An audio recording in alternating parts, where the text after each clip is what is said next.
The New York Jets finish off the season with a W against the New England Patriots, and they get the monkey off their back because the Jets took care of business in New England and win with the final score of 17-3. I know that half the fan base is pissed off. I know the other half of the fan base is happy. So let me know where you reside right now in the comment section. How you feel after that Jets victory over the Patriots? Let me know in the comments. Also, do not forget, hit that like button right now for your boy and subscribe to the channel. First, before we get into this game, I just want to say thank you all so much for all the support here on Jets Media throughout the season. It is a bittersweet ending because of the season.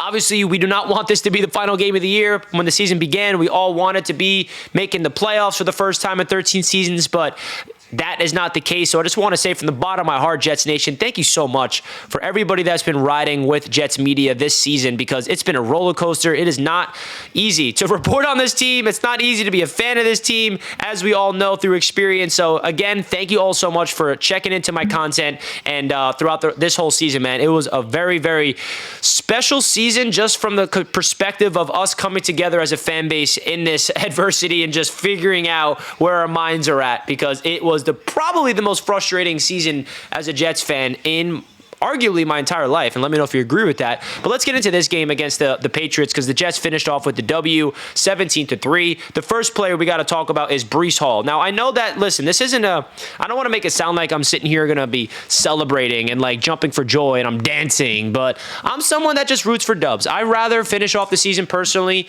with the win and get the monkey off our back of not being able to beat the Patriots for literally ever. First time in 8 seasons the Jets beat the New England Patriots. So I'd rather just beat them up, finish 7-10. Wherever we finish in the draft, we'll find our tackle or we'll find our wide receiver. I know some people are upset.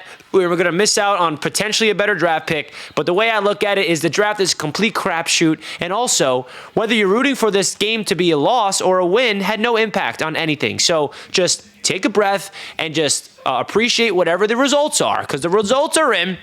And just appreciate the fact that the Jets finally were able to beat the Patriots. I mean, the Jets, if they lost to this Patriots team with this coaching staff, I already have questions about this team next year, okay? I don't want to finish off the season with that loss. I mean, that's just me personally. And I feel like the way that they won this game was obviously, first and foremost, their defense was suffocating Bailey Zappi all game long. Ashton Davis with an interception, and he fumbled. Tony Adams with an interception. Jermaine Johnson with a sack. Quinton Williams with 2 sacks.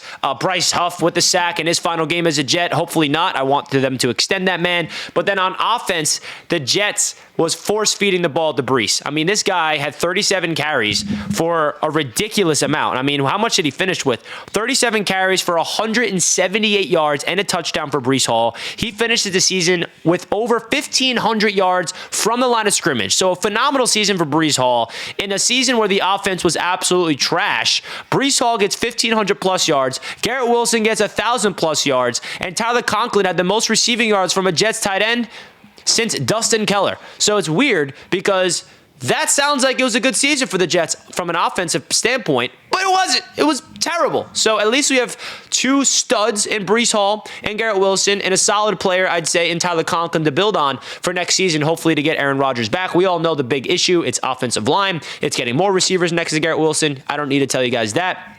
But so the unfortunate news was Garrett Wilson going down with an injury. He's being evaluated for concussion after Jabril Peppers popped him in the head.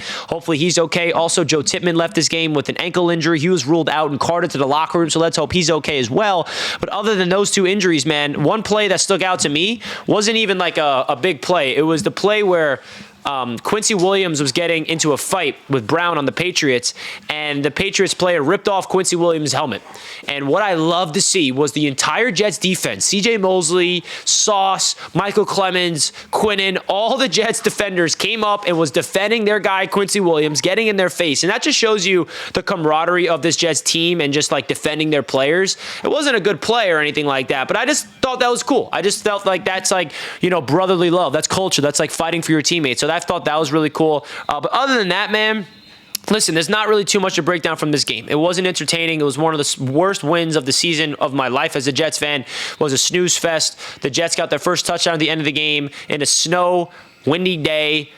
Trevor Siemian is not a good quarterback. We all knew that. And the Jets were able to get this win, right? It wasn't really anything to hang your hat on. It's nothing to really be excited about beyond the fact that we were able to win against the Patriots to get that monkey off our back. One little side story, if you were checking my live stream or follow me on Twitter, you'll know what I'm about to say, but I feel like I have to let you guys know about this. I placed a bet before this game to predict the final score. $10 to win $1,800. And I placed the bet. And then throughout my entire live show, I was telling my chat that I placed a bet, the final score to be 17-3. And the whole time I was manifesting 17-3. I'm like, guys, if the final score is 17-3, and this was right before the game started, I was telling him this, I'm going to win 1,800. Let's see if it happens. And when the Jets went for 2 and Breece Hall got that 2-point conversion and the score was 17-3, I was celebrating like I won the bet. And then I go and check my bet slip and I freaking put 17-6. I have no idea why I thought I put 17-3, but I didn't. And I was celebrating like I won that much money for 5 straight minutes. And that's on my replay on my show if you want to go watch it. It's pretty hilarious. I'm like celebrating like I won. And then I double checked it and I'm like, what? No, I put the wrong one. But hey, that's gambling for you guys. Bet responsibly because it is sometimes frustrating. So that's my thoughts of this whole day, guys. Just again, thank you all so much for sticking with Jets Media throughout every post game, every live stream, all the videos, all the content, guys. I cannot thank you enough. And I know that this is a season where the Jets fans kind of not really was into dividing from each other just because of the whole tank crowd and non-tank crowd, but we're all in this together. We all want the Jets to win, and let's go into this offseason with some positive vibes. 1-0 in 2024. Let me know your thoughts in the comment section. Hit that like button, guys. I love you all. Seriously, cannot thank you enough for all the support on my channel, guys. And see you next week because this week, the offseason officially begins. I'll see you guys later, and let's go Jets. Peace.